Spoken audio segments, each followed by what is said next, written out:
Hey, all right, shalom, shalom. I want to start off by giving all praises and honor and glory to Yahweh, by Hashem, Yahweh by Hashem, Rakakwadash. I want to say and give double honor to the apostles and the bishop elders of Great Millstone for teaching us this word in truth and sincerity and for ruling well. And salutations to the elect, Lord willing, with some of those men and women that believe, starting with the 144,000, along with the mixed multitude of men, women, and children of Israel scattered abroad that also believe in the name of Yahweh SHAMAYAWAN. Hey, I'm my brother YAHAWADAH from GMS Hawaii, coming to you with another lesson. And it was just something that just through the spirit just hopped on me to speak about. I was speaking to Elder Barak Allah from the GMS LA camp, our region camp out here. I was speaking to him, I believe it was yesterday, and we were talking about this map right here in front of you. And the elder had mentioned how how important the tribes were, and we were kind of focusing in that conversation on the tribe of Benjamin, which you see right here in front of you, right here in the middle. And this is actually where Jerusalem is, right? That used to be the land of Benjamin when the 12 tribes when we got our land distribution through Yahweh SHAMAYAWAN via Joshua, okay? And so when we got these lands, we didn't just sit on the land, live on the land. It wasn't useless.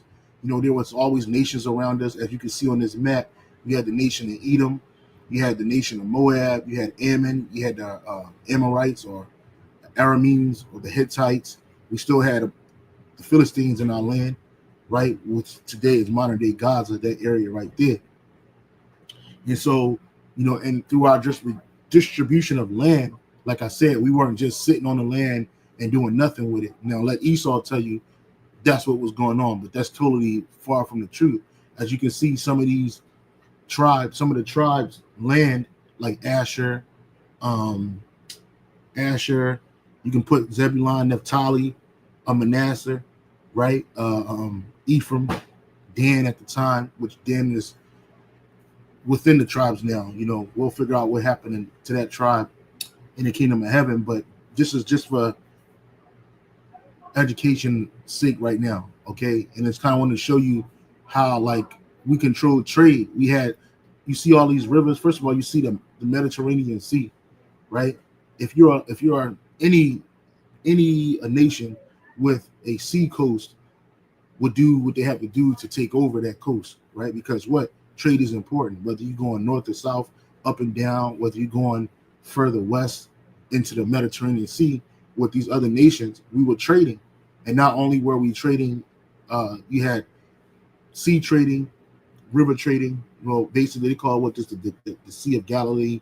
Then you had the Dead Sea. You had a whole river flowing through Israel, right? You had the whole river flowing, this whole waterway flowing through Israel, right? And this would be perfect for any nation dealing with trade. And that's kind of want to go into that a little bit. I found a little bit of information on it. So hopefully this will be edifying. If it's not, you can always find something else to watch, man. But I really hope that this is edifying. We don't do that research. We don't just do this work just for the sake of doing work and research. At the end of it is to edify, as the scripture says.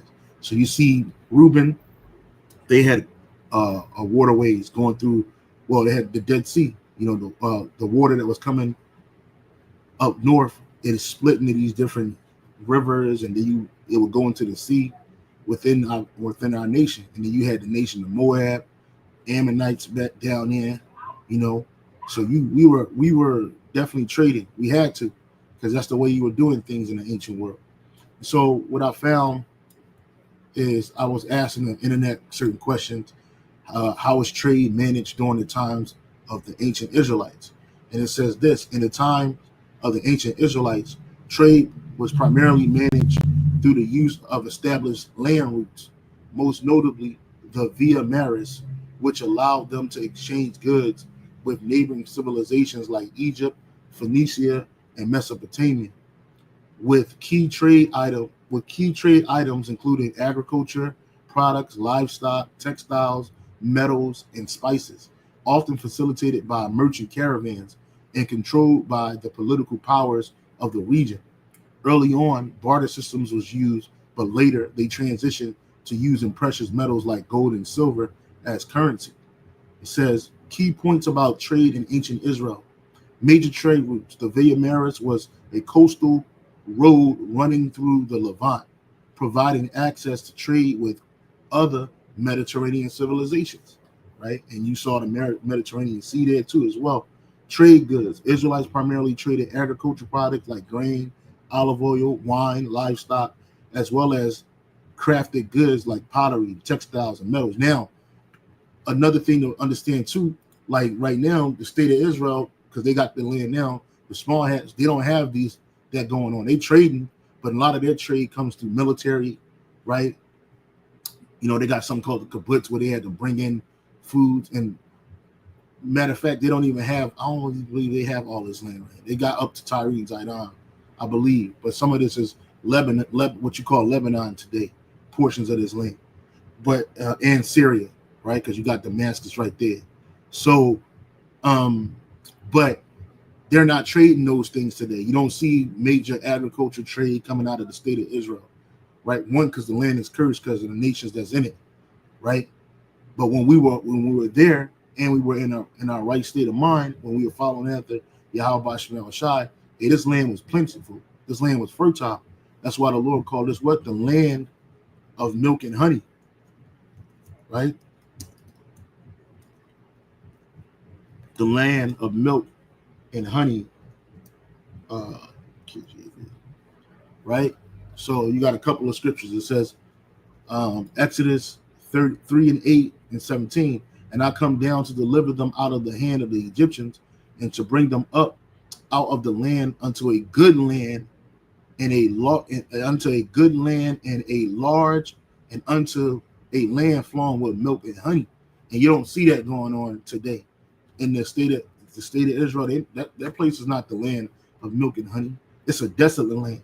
You know, you go to visit the state of Israel today. It's sparsely populated with grass, rolling hills, right? Mind you, it got waterways going through it.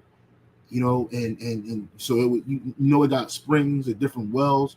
It's not feeding the land because of the people that's on it right now and the stuff that they're doing in that land. Okay, but in the ancient world, that place was what? The land of milk and honey. Matter of fact, let me get this precept right here. It took 2 strong men to carry a cluster of grapes. 2 strong men to carry a cluster of grapes, right? Yeah, the book of Numbers. The Numbers 13 and 23. Numbers 13 and 23. Right? Numbers chapter 13, verse 23. And it's just to show you that there was agriculture in the land, right? There's agriculture, right? So just bear with me. Salakia.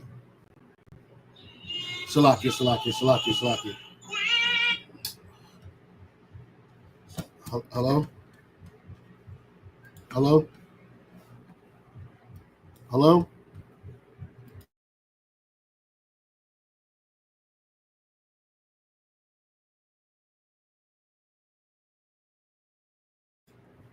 Salakia about that. I'm just looking for his precept. I can't find it right now. Give me a quick second.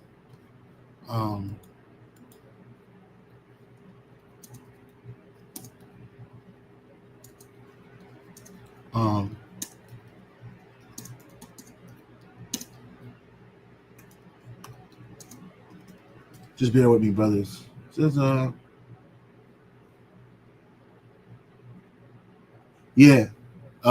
it's Numbers 13. Numbers chapter 13, verse 23. Let me read up a little bit. So this is when Joshua sent spies out. Joshua and Moses sent spies out to spy the land, right? Because it was beautiful, right? Now this is beautiful, and it says because the Canaanites lived on the land at first, right? So let's start at verse 17. Numbers 13 and 17. And Moses sent them to spy out the land of Canaan, and said unto them, Go you up this way southward, and go up into the mountain, and see the land, what it is, and the people that dwelleth therein, whether they be strong or weak, few or many, and what the land is that dwell in, whether it be good or bad. Because like you look at the land of Israel today, it's not good. It ain't good for anything right now, because the heathen are in it, and it's not bringing forth its strength, right? So that right now, them heathens that's on that land right now, they destroying it, all right? So it's like in the ancient world, it didn't look like that. During the time of Yahawadah, it didn't look like that. They show you a lot of movies regarding the one in Italy called Jesus Christ, and they'll have you thinking that Israel was always this desert-looking, desolate-looking land, right? With stones all over the place, dirt, very few patches of grass built up, but it kind of broken looking. That's what they show you, but that's not what the land looked like during that time, right? And it says what the land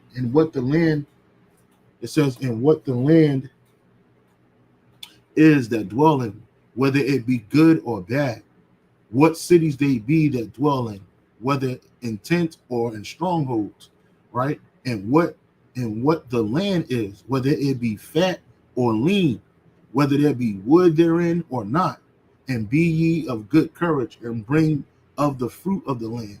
Now the time was the time of the first stripe grape, right? So they went up and searched the land from the wilderness of Zin unto Rehob, and the men of Hamath, and they ascended by the south and came into Hebron, and where Eaman, Shishi, and Talmai, the children of Anak, were. Now Hebron was built 7 years before Zoan in Egypt. It says, and they came unto the brook of Eshol,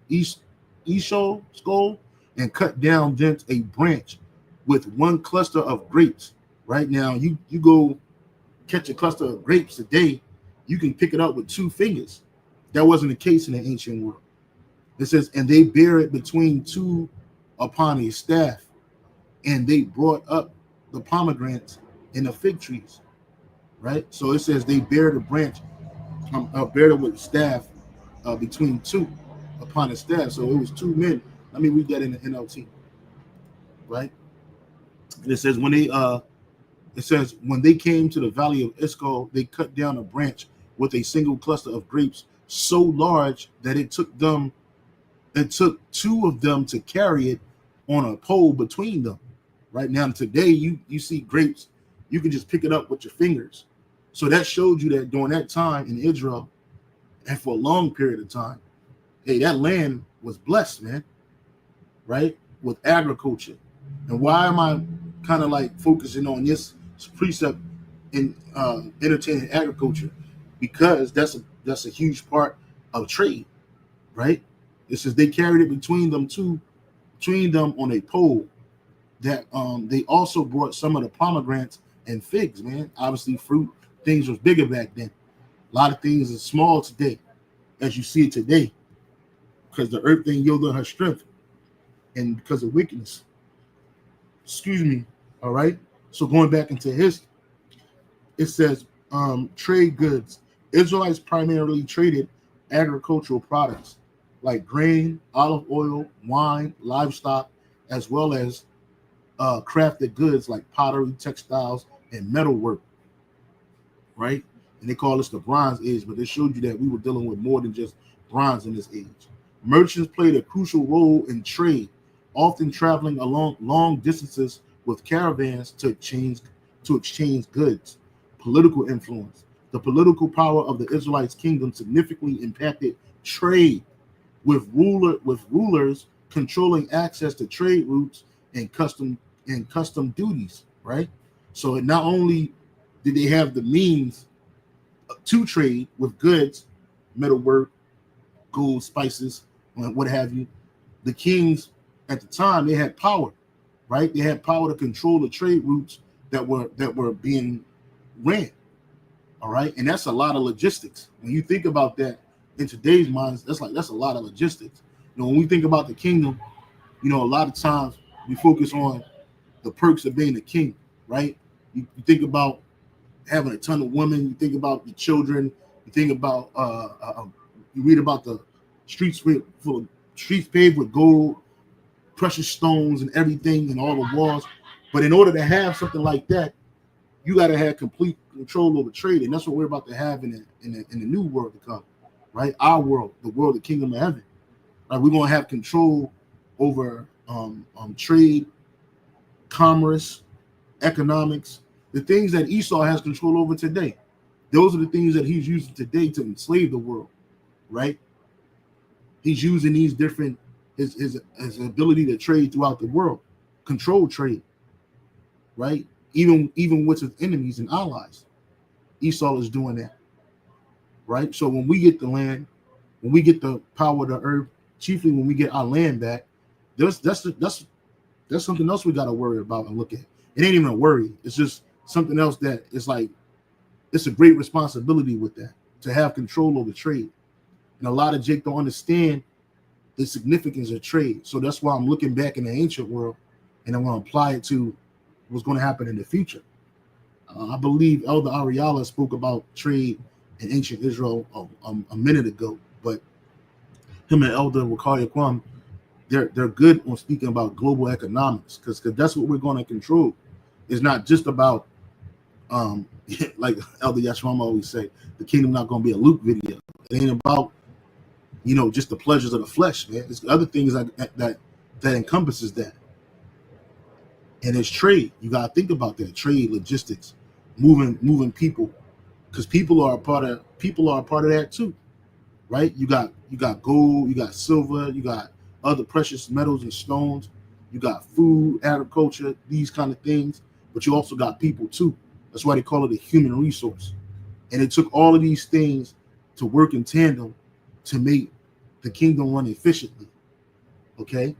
So when you think about the kingdom, brothers, don't just think about the things that are pleasing to your heart, your mind, and your eyes, man.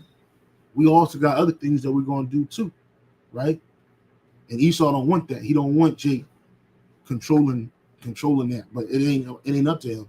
It's up to the Lord. And the Lord, Yahawah have ordained these things. Okay? So I went there. Let's keep on reading right here. It says, political influence, the political power of the Israelites' kingdom significantly impacted trade, with rulers controlling access to trade routes and custom duties. Now, I just want to show you a couple of those trade routes they had mentioned. They mentioned something called the Via Maris, right?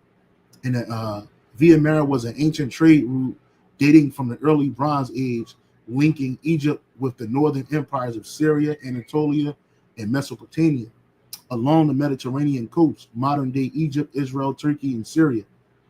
It says Via Maris means way of the sea, right? It's Latin.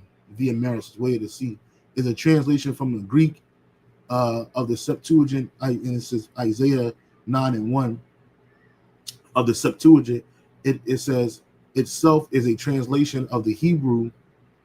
I don't know what that word is. Of the Hebrew, it is a historic road that runs in part along the Israeli Mediterranean coast. It was the most important route from Egypt to Syria, the Fertile Crescent, right?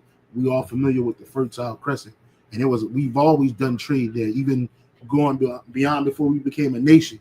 Our forefather Abraham and his forefathers, they knew these routes, they knew these ways, and in fact, when Yahweh Shai called Abraham out of his people, out of the land of Ur, which is right in this area, what you call ancient Babylon area, right down there. He took them across the Fertile Crescent, right? Told him what all this he was going to give him and his seed, So it says, which followed the coastal plain before crossing over into the plain of Jezreel and the Jordan Valley. Other names are Way of the Philistines, International Trunk Road, and International Coastal Highway. It says together with the King's Highway, this is another major important trade route, which is going to be reopened when we get that land. The Via Maris was one of the major trade routes connecting Egypt and the Levant, Anatolia, and Mesopotamia. It says the Via Maris was crossed by other trading routes so that one could travel from Africa to Europe or from Asia to Africa. It began in Alcantara and went east to Pelusium, following the northern coast of Sinai. It says that was pretty much it on that. And then you see the picture right here. This is a huge trade route, bro. And when we get the land back, all this is going to be ours. All of these areas that you see right here Israel is not going to just be this little sliver of land right here. It's going to be all of this, right? And we're going to control that. We're going to control waterways, right? This is before the nations even stand up. We're going to be in total control. And even when they stand back up after 1,000 years of captivity, they're going to have to go through us, right? They're going to have to go through us to move through these routes. And they're going to have to go through these routes to what? To bring us their goods, their wealth, right? You know, that tax. It ain't a tax. It's really, what is it called? Tribute. They're going to have to pay tribute to us, all nations, right? So when you look at this, brother, it's like, look, this is logistics right here. Okay, this is extreme logistics right here. We're talking about you dealing with different nations, right? You're going through the lands of these different nations, or these people are coming through from these different lands to trade with Israel, which is what? Right here, smack dab in the middle. Smack dab in the middle. You got the King's Highway, right? Which, what's this guy? Edom. Edom used to try to control that until we got into power, right? Then you got the Via Maris, which is right here. Okay, and these are the major trade routes. And then you see how it connects to Syria, to the Mediterranean Sea, and then it goes into other nations like Europe, Africa, right? You see these, right? Saudi Arabia today, which is called Saudi Arabia, right? So let me go to the King's Highway right here, right? This is the King Highway was a trade route of vital importance in the ancient Near East connecting Africa, Mesopotamia. It ran from Egypt across Sinai Peninsula and then turned northward across the Transjordan to Damascus and then in the Euphrates River. After the Muslims' conquest of the Fertile Crescent in the 7th century and until the 16th century, it was the Darb al-Hajjaj, or pilgrimage road for Muslims from Syria to Iraq, right? The highway began in Heliopolis, Egypt, and then eastward to modern-day Suez through Milta Pass and Egyptian forts of Nek and Themad, right? History in the Iron. Numerous ancient states, including, listen, I told you, Edom. Look, numerous ancient states, including Edom, Moab. Edom is a so-called white man. Moab, so-called Chinese. Ammon, so-called Japanese. And various Aramean polities depended largely on the King's Highway for trade. So these nations depended on that, right? Without it, they'd be destroyed, right? Then he goes into classical antiquity, the Byzantine period, the Muslim period, the Bible. It says the Bible, the King's Highway, Shalakia. Just want to see how many people is on right now. Yeah, we ain't talking about nigga on ourselves. Ain't nobody really. It's kind of late. Hey, shalom to all you brothers and select aqua that's on here watching and listening. I appreciate you tuning in, right? I do. It says anyway, it says the where was he at? It says the King's Highway is referred to in the book of Numbers 20 and 17. Let's go to that real quick. Numbers 20 and 17. Since we already in Numbers, let's just go to Numbers 20 and then verse 17.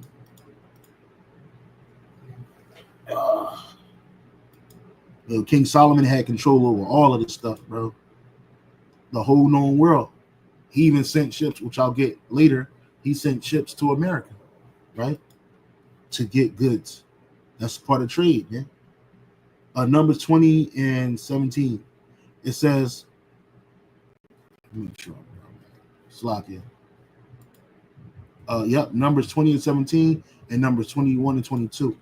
This says, I'll read from verse 6.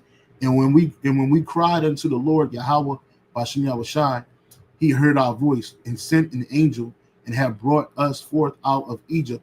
And behold, we are in Kadesh, a city in the uttermost of thy borders. Let us pass, I pray thee, through the country. We will not pass through the fields or through the vineyards, neither will we drink the water of the wells. We will go by the king's highway. We will not turn to the right hand or to the left hand, and until we have passed thy borders. And Edom said unto him, thou shalt not pass by me, lest I come out against thee with the sword. So Edom didn't want to let us pass through that land. He didn't even want us to pass through the king's highway, because in their mind, they thought we was about to take it over, right? But the Lord told us not to touch anything in Edom's land, because the Lord gave that to them. All we wanted to do was pass through it, right? But they made our journey that much harder, right? All right. So this is one incident of the king's highway to show you the importance of that.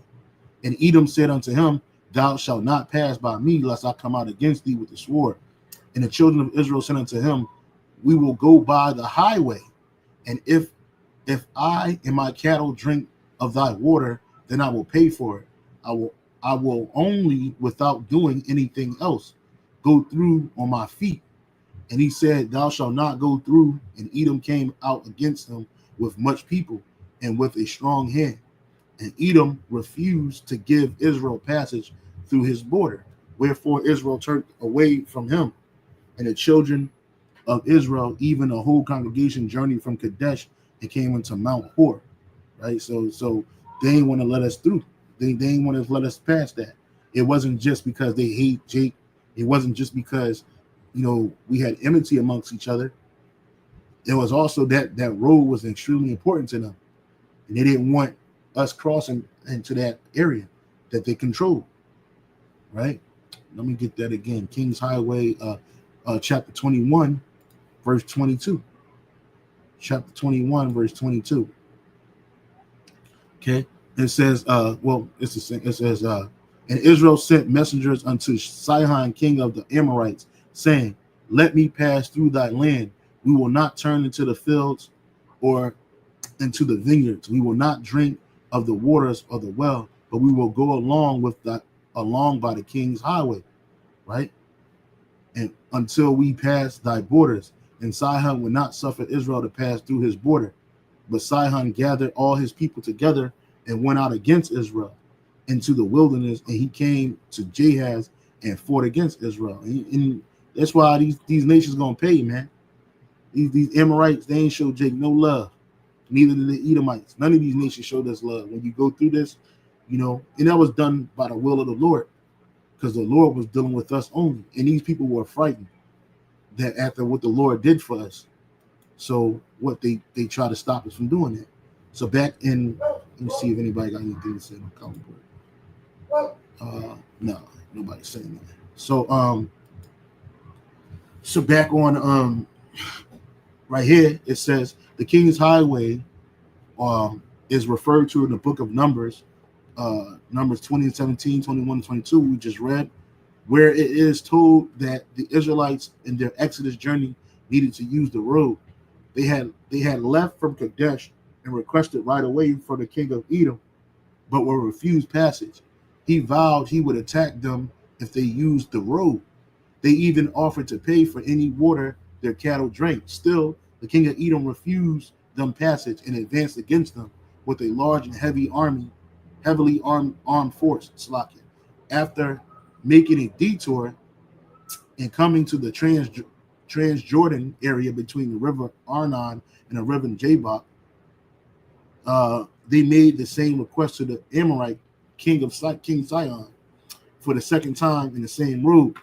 On the same road, they were denied passage, and the King Sihon engaged them in battle at Jahaz, where they won the battle. So the Lord allowed us to win by the edge of the sword. As a result, they gained control. Listen to this. As a result, they gained control in the land and to the north of it. The tribes of Manasseh, eastern half, Gad, and Reuben subsequently settled those territories. Many of the wars of the Israelites against the kingdoms of Transjordan highlands during the period of the kingdom of Israel and its sister kingdom, kingdom of Judah, were probably fought, at least in part, over control of the highway. So again, we're speaking about the importance of trade and trade routes. All this is extremely important when you're dealing with a nation. Right? Now, again, in the kingdom of heaven, we're not going to have to worry about that. No nation's going to come up against us. Right? Even after they've been released back to their lands after 1,000 years of hardcore slavery, some nations they're going to be willing to trade with us. Right? They're going to be willing, more than willing to share. And they're going to be giving us goods. Okay? So,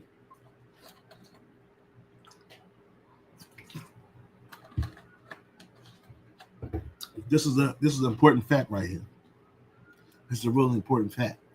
So then I asked, how important was the King's Highway? Well, if you just read that, the King's Highway was extremely important to the ancient Israelites as it served as a vital trade route connecting them to other regions like Egypt, Mesopotamia, and Arabia, allowing the movement of goods and people across vast distances. So not just goods, but people, right? And it's even mentioned in the Bible as the path Moses requested to cross when leading the Israelites out of Egypt. Its strategic location made it crucial for commerce and communication in the ancient Near East. Right? Oh, that's beautiful, bro. That's beautiful. Beautiful, beautiful, beautiful. Beautiful. So I also got, we always talk about the land of milk and honey. So let me go to a couple precepts to show you how important trade was in the ancient world. This is 1 Kings 10:21. And all King Solomon's drinking vessels were of gold, and all the vessels of the house of the forest of Lebanon were of pure gold. None were of silver. It was nothing accounted for in the days of Solomon.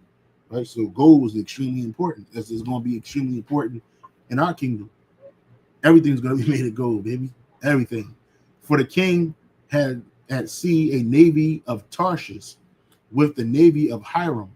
Once in 3 years came the navy of Tarshish, bringing gold, silver, ivory, and apes and peacocks. And that land that they came to was America, was the Americas, right? South, Central, North Americas. That's where they came, right? So King Solomon exceeded all the kings of the earth for riches and for wisdom, right? So that just showed you right there a quick glimpse into the trade that was going on.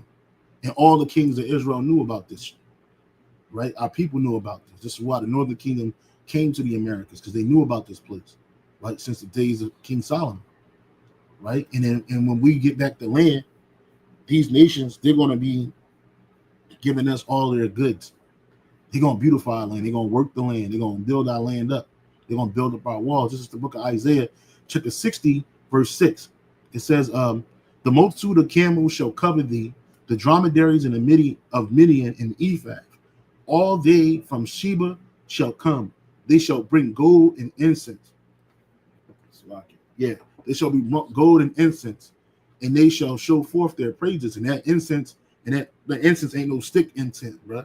It's going to be those resins, right? Those chief good resins, man. They're going to bring gold, because a lot of these nations are rich in those kind of minerals. And when the Lord shake up this place and return it back to its fruits, guess what? All of that's coming out of there too. It's going to be a lot of that, right? So in the NLT, it says, vast caravans of camels will converge on you, right? And how they going to get there? They're going to be using those ancient routes, right? The Mias and the King's Highway. They're going to be using that, right? They're going to be using other routes too. Vast caravans of camels will converge on you, and the camels of Midian and Ephah, the people of Sheba, which is those Cushites, will bring gold and frankincense and will come worshiping the Lord, YAHAWADAH, man.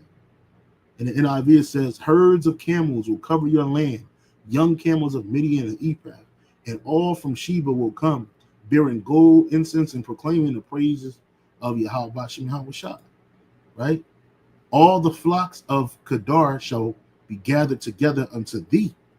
The rams of Nebaioth shall minister unto thee.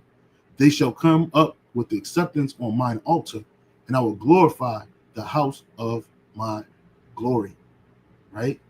So all that's a part of, this is all a part of trades, goods. I'm going to get another precept in here because this whole chapter is amazing. Right? Dynamite, like Apostle Tahar says. It says all the, in the NIV, NLT, in the NIV, all Kedar's flocks will be gathered to you. The rams of Nebaioth will serve you. They will be accepted as offerings on my altar, and I will adorn my glorious temple. Right? And in verse 9. Verse 9. Surely the isles shall wait for me, and the ships of Tarshish. Right? So now we're talking about sea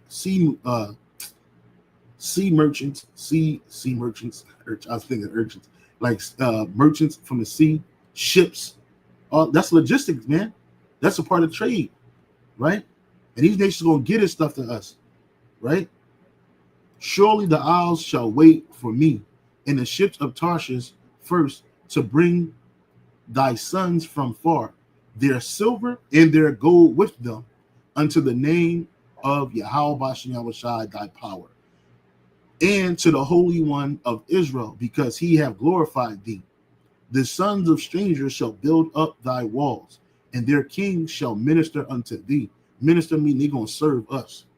For in my wrath I smote thee, but in my favor have I had mercy on thee. So they're going to be bringing us gold, silver, cattle. They're going to be bringing us incense. They're going to be bringing us people, human resource, starting with their kings. Verse 11, therefore thy gate shall be open continually. They shall not be shut day nor night, that men may bring unto thee the forces of the Gentiles. What is the force of the Gentiles? Their wealth. That includes them themselves. And that their kings may be brought. So they're going to be brought in shackles and chains like slaves, man. Right? That's what they are. It says, therefore the gate shall be open. I'm sorry. Your gates will, in the NLT, your gates shall stay open day and night to receive the wealth of many lands. The kings of the world will be led as captives in a victory procession. You see? You see? So they're not going to be walking through our land like they're victory procession. No, they're going to be captives. They're going to be slaves. Right along with them goods that they bring in, all of that's going to be, these nations, they're going to have to bring all of that to us. And it's going to be like a procession. You're going to see the gates open continually. Brother, that's trade, logistics, human resource movements of goods, peoples, and services coming straight to us. All right? These things the Lord is about to restore back to us, right? Because for a curse, all those things were taken away from us. Now we're the human resource. We're the slaves. We're the captives right now. But soon it's going to be switched around, right? The book of Deuteronomy 28:12. The Lord shall open unto thee his good treasures, the heaven to give the rain unto the land in season, and to bless the work of thine hand. And thou shalt lend unto many nations. Thou shalt not borrow. So now we get into economics, because that's a part of trade too. Economics, right? So we're going to be giving these nations loans, but we ain't going to borrow shit. We ain't going to have to borrow nothing, right? And it's all going to shoot from Jerusalem right here, right there, right from the middle. That's going to be the capital, right? The capital is going to be beautiful, bro. Like you see this, what the Lord is bringing out. We ain't going to have to borrow from these people no more. They're going to have to borrow from us. And those loans come with, what you call it? It's not going to be crippling, but they're going to come with usury, right? They're going to come with usuries, man, right? It says you will lend to many nations, but you will never need to borrow from them. Never. Because the Lord's going to beautify us again in every way, right? Not just in our personal lives, but our nation, our country, right? All our land, all of that's going to be beautified again. And it links up with the book of Isaiah 60, links up with Revelation 21:24. And the nations of them which are saved shall walk in the light of it. And the kings of the earth, that the kings and the kings of the earth do bring their glory and honor into it, right? So these nations going to be bringing us all of that.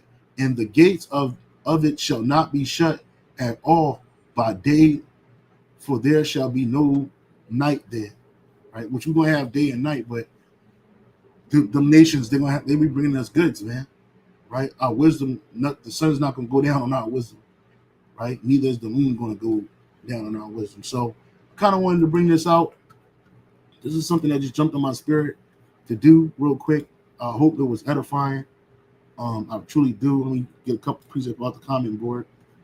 Shining gospel, endurance is key. Psalm 22 and 27. All the ends of the world shall remember and turn unto Yahawah Bashem Yahushua, and all the kingdoms of the nations shall worship before thee. That's right. That's right. Absolutely, brother.